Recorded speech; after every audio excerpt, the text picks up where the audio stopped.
Hello दोस्तों, नमस्कार। स्वागत है आपके अपने यूट्यूब चैनल संजय टेक्निकल @21 में। आज की इस वीडियो में हम फीटर टेट के कुछ इम्पोर्टेंट एमसीक्यूज़ का डिस्कशन करने वाले हैं। तो वीडियो काफ़ी इम्पोर्टेंट होने वाली है, कंप्लीट वीडियो को देखिएगा। चलिए आज की इस वीडियो को शुरू करते हैं। आज का हमारा पहला प्रश्न है, रीशार्पनिंग करने के लिए टैप को किस स्थान पर ग्राइंड करते हैं। तो सबसे पहले मैं आपको बता दूं कि टैप का प्रयोग जो है हम इंटरनल थ्रेड काटने के लिए करते हैं। और अगर आपका जो टैप है वो कार्य नहीं कर रहा है, यानी कि वो थ्रेड नहीं काट पा रहा है, तो उसके लिए हम क्या करते हैं, उसकी रीशार्पनिंग करते हैं। और रीशार्पनिंग करने के लिए हम टैप के फ्लूट्स जो होते हैं उसको क्या करते हैं, ग्राइंड करते हैं। तो इसमें आपका फर्स्ट ऑप्शन आपका सही हो जाएगा। रीशार्पनिंग करने के लिए टैप के फ्लूट्स को हम क्या करते हैं, ग्राइंड करते हैं। तो यह आपका फर्स्ट ऑप्शन, आपका फर्स्ट क्वेश्चन का फर्स्ट ऑप्शन आपका सही है। फ्लूट्स इसमें राइट आंसर हो जाएगा। चलिए नेक्स्ट क्वेश्चन की तरफ बढ़ते हैं। अगला क्वेश्चन है सेकेंड नंबर का, टैपिंग होल होना चाहिए। तो टैपिंग करने के लिए है जो है पहले हमें होल बनाना पड़ता है। होल बनाने के लिए हम क्या करते हैं, ड्रिल से पहले होल बनाते हैं, ठीक है। और टैपिंग होल जो है आपके, इसके लिए भी एक स्टैंडर्ड होता है। अगर टैपिंग होल आपका ज़्यादा बड़े हो जाएगा तभी आपका टैप जो है टैपिंग नहीं कर पाएगा, यानी कि आपके थ्रेड नहीं कट पाएंगे। अगर बहुत छोटा हो जाएगा तभी आपकी जो है थ्रेड नहीं कर पाएगा, या मतलब उसमें होल जब में ये प्रवेश ही नहीं करेगा तो टैपिंग कहाँ से करेगा, ठीक है। तो इसलिए हम क्या करते हैं, टैपिंग होल जो है आपके टैप की माइनर डायमीटर के बराबर में बनाते हैं। तो इसमें आपका टैपिंग होल कैसा होना चाहिए, तो टैप की माइनर डायमीटर के बराबर होना चाहिए, ठीक है। माइनर डायमीटर क्या होता है, तो जो टैप होता है उसमें आपके दो मुख्यतः डायमीटर होते हैं, एक माइनर डायमीटर और एक मेजर डायमीटर।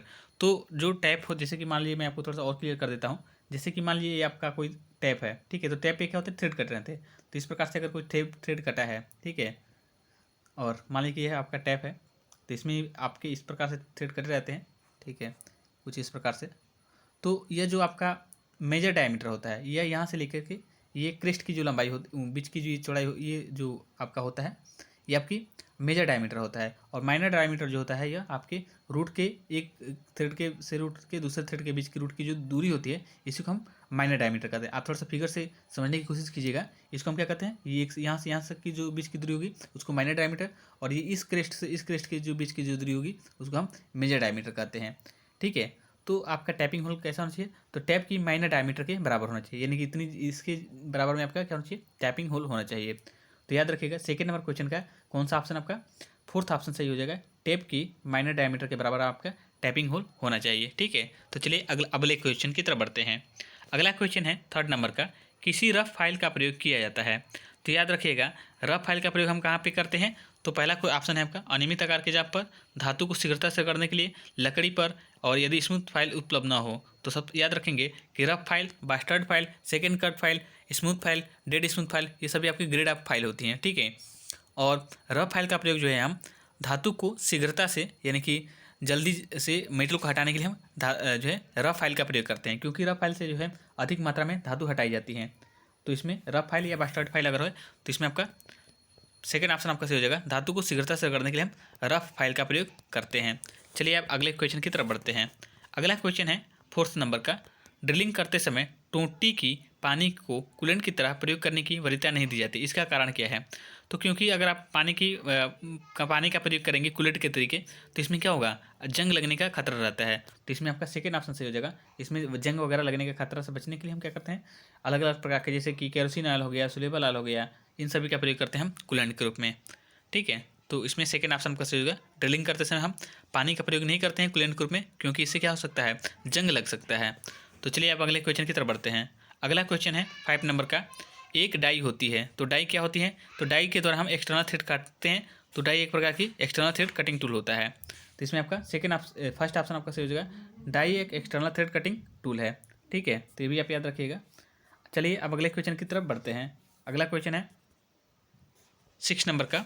6 नंबर क्वेश्चन में पूछा गया है, चीजल द्वारा एक ग्रू की चिपिंग करनी है। जब चीजल ग्रू के अंदर तक पहुंचता है तो धातु को उभाड़ के रूप में टूटने से आप कैसे बचाएंगे। जैसे कि कोई जॉब को आप चिपिंग कर रहे हैं, और जब आप चिपिंग के मतलब कि जॉब के अंतिम पोजीशन पर पहुंच जाए तो आप किस प्रकार से अगर चिपिंग करेंगे कि धातु आपकी जो है उसमें उभाड़ वगैरह नहीं आएगा, ठीक है, यानी कि टूटेगी नहीं। तो इसे हम क्या करते हैं, उसकी उल्टी दिशा में जो है ठीक है, अंतिम जब दिशा में पहुंच जाते हैं तो उसकी उल्टी दिशा से हम क्या करते हैं, चिपिंग करना प्रारंभ करते हैं। तो अंतिम भाग को उल्टी दिशा से चिपिंग करके हम क्या करते हैं, इस प्रकार के डिफेक्ट से बच सकते हैं। ठीक है, तो आप याद रखिएगा, अंतिम भाग को उल्टी दिशा से चिपिंग करके इस प्रकार के डिफेक्ट से बचा जा सकता है। तो इसमें 6 नंबर क्वेश्चन का 4th ऑप्शन आपका सही हो जाएगा।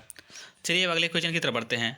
अगला क्वेश्चन है आपको एक एल्युमिनियम ब्लॉक को स्मूथ फिनिश में काटना है, निम्नलिखित में से कौन सी फाइल अधिक उपयुक्त होगी। तो याद रखिएगा, एल्युमिनियम वगैरह की फाइलिंग करने के लिए हम सिंगल कट फाइल का प्रयोग करते हैं। तो इसमें आपका सिंगल कट फाइल आपका राइट आंसर हो जाएगा। ठीक है, और अगर आपसे पूछे कि स्टील की फाइलिंग करने के लिए, तो स्टील की फाइलिंग करने के लिए हम डबल कट फाइल का प्रयोग करते हैं। इसके साथ ही लकड़ी या लेदर वगैरह की फाइलिंग करनी हो तो हम वहाँ पे रास्प कट फाइल का प्रयोग करते हैं। और जो कर्व कट फाइल होती है तो उसका प्रयोग हम करते हैं प्लास्टिक वगैरह की फाइलिंग करने के लिए हम कर्व कट फाइल का प्रयोग करते हैं, या डीप कटिंग एक्शन के लिए हम कर्व कट फाइल का प्रयोग करते हैं। चलिए अब अगले क्वेश्चन की तरफ बढ़ते हैं। अगला क्वेश्चन है 8 नंबर का। 8 नंबर क्वेश्चन में पूछा गया है, अधिक बड़े व्हील से छोटे डायमीटर के कार्य की सिलेंड्रिकल ग्राइंडिंग के लिए निम्नलिखित में से किस ग्रेड का व्हील प्रयोग करना चाहिए। तो याद रखिएगा, बड़ा व्हील है, ऐसे आपके छोटे डायमीटर की आपकी क्या करनी है, ग्राइंडिंग करनी है किसी जॉब की, तो इसके लिए हम हार्ड ग्रेड के व्हील का प्रयोग करते हैं। तो इसमें हार्ड ग्रेड आपका इसमें राइट आंसर हो जाएगा, यानी कि 3rd ऑप्शन आप इसमें सही हो जाएगा। ठीक है, चलिए अब अगले क्वेश्चन की तरफ बढ़ते हैं। अगला क्वेश्चन है आपका 9 नंबर का। 9 नंबर क्वेश्चन में पूछा गया है, हेक्सा ब्लेड के दांतों की सेटिंग की जाती है। तो ये हेक्सा ब्लेड में दांतों की सेटिंग क्यों की जाती है। तो फर्स्ट ऑप्शन है आपका ब्लेड को क्लियरेंस देने के लिए। तो ये बात सही है, ब्लेड को क्लियरेंस देने के लिए हम क्या करते हैं, हेक्सा ब्लेड में दांतों की सेटिंग करते हैं। और सेटिंग जो की जाती है वो आपके कई प्रकार से की जाती है, जैसे कि जिग जैग सेटिंग होती है, वेव सेटिंग होती है। ठीक है, और सेकेंड ऑप्शन है ब्लेड को जाम होने व टूटने से बचाने के लिए, तो भी सही है। अगर आपका सेटिंग की जाती है, ये इसका मेन पर्पज ये होता है कि आपको ब्लेड जो है आपकी, जैसे कि कोई जॉब है, ठीक है, और इसमें जो स्लॉट बन रहा है इसमें, ठीक है, वो जॉब की थिकनेस से, ब्लेड की थिकनेस से अधिक बने। अगर आपकी ब्लेड से थिकनेस अधिक बनेगा तो जो है आराम से वो फॉरवर्ड और रिवर्स में चल सकता है आपका ब्लेड। अगर ये कम बनेगा तो उसमें क्या होगा, जाम चलेगा। तो ब्लेड को जाम होने व टूटने से बचाने के लिए भी हम क्या करते हैं, ब्लेड की सेटिंग करना आवश्यक होता है। उसके बाद 3rd ऑप्शन है कट को ब्लेड से चौड़ा बनाने के लिए। तो हम तो पहले आपको डिस्कस कर चुके हैं। इससे क्या होता है, सेटिंग से क्या होता है, आपके जो स्लॉट्स बनते हैं वो आपके ब्लेड की थिकनेस से क्या होते हैं, अधिक बनते हैं। तो इसमें आपके उपयुक्त सभी ऑप्शन आपके क्या हैं, सही हैं। तो ये आपके 4th ऑप्शन इसमें आपका सही हो जाएगा।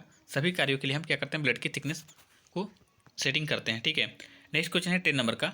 10 नंबर क्वेश्चन में पूछा गया है, निम्नलिखित ड्रिलिंग मशीनों में से किसका प्रयोग वहाँ पर किया जाता है जहाँ पर बिजली उपलब्ध नहीं होती है। तो याद रखिएगा, जहाँ पर बिजली की फैसिलिटी उपलब्ध ना हो वहाँ पर हम radial drilling machine ratchet drilling machine का प्रयोग करते हैं। तो इसमें आपका रैचेट ड्रिलिंग मशीन आपका राइट आंसर हो जाएगा। ठीक है, तो इसमें आपका 4th ऑप्शन आपका सही हो जाएगा, रैचेट ड्रिलिंग मशीन।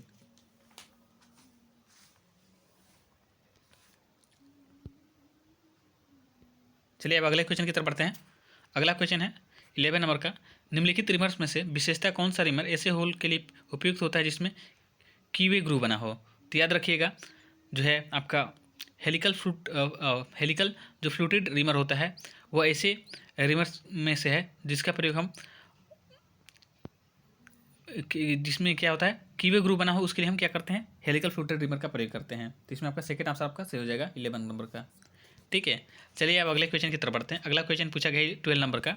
व्हील की ग्लेजिंग के लिए निम्नलिखित में से कौन सा उपकरण नहीं है, कारण नहीं है। ठीक है, तो व्हील की जो ग्लेजिंग और लोडिंग दो ही डिफेक्ट आपके देखने को मिलते हैं, और इसी से क्वेश्चन आपसे एग्जाम में पूछा जाता है। तो ग्लेजिंग क्या होता है, तो ग्लेजिंग में क्या होता है कि आपके जो व्हील होता है वो इनफिशियंट हो जाते हैं, वो नहीं कार्य नहीं करता है, उसके कटिंग जो एजेस होते हैं वो आपके ब्लंट हो जाते हैं। ठीक है, और लोडिंग में क्या होता है कि उसमें जो आपके व्हील होता है उसमें आपके सॉफ्ट मटेरियल जो होते हैं उसमें फंस जाते हैं। ठीक है, तो उससे भी आपकी जो है ग्राइंडिंग या कटिंग नहीं हो पाती है। तो यह कह रहा है कि इसमें से निम्नलिखित में से कौन सा कारण नहीं है। तो पहला करके व्हील की ड्रेसिंग सही ना होना, गंदा कूलेंट सॉफ्ट व्हील के स्थान पर हार्ड व्हील का प्रयोग करना, और फीड की दर बहुत फाइन होना। तो क्या इसमें पूछ रहा है कि व्हील की ड्रेसिंग सही नहीं है या नहीं है, या इस चीज़ को डिटरमाइन नहीं करता, इस चीज़ को इफेक्ट नहीं डालता है कि आपकी क्या हो जाएगी, आपकी जो है ग्लेजिंग का कारण बन सके। ठीक है, चलिए अब अगले क्वेश्चन की तरफ बढ़ते हैं। अगला क्वेश्चन है 30 नंबर का। 30 नंबर क्वेश्चन है, ग्लेज या लोड हुए व्हील का प्रयोग करने से प्रभाव पड़ता है। तो ग्लेज या लोड हुए व्हील का प्रयोग करने से क्या प्रभाव पड़ता है। तो याद रखिएगा, इससे क्या होता है, अधिक गर्मी उत्पन्न होती है, खराब सरफेस फिनिश आती है, व्हील की स्पेस और कार्य की सरफेस के बीच अधिक कटिंग प्रेशर लगता है, यानी कि उपयुक्त इसमें से सभी ऑप्शन आपके सही हैं। तो इसमें याद रखिएगा 4th ऑप्शन आपका सही है। नेक्स्ट क्वेश्चन की तरफ बढ़ते हैं। नेक्स्ट क्वेश्चन है 40 नंबर का। 40 नंबर क्वेश्चन में पूछा गया है ग्राइंडिंग व्हील की लोडिंग के लिए निम्नलिखित में से कौन सा कारण नहीं है। तो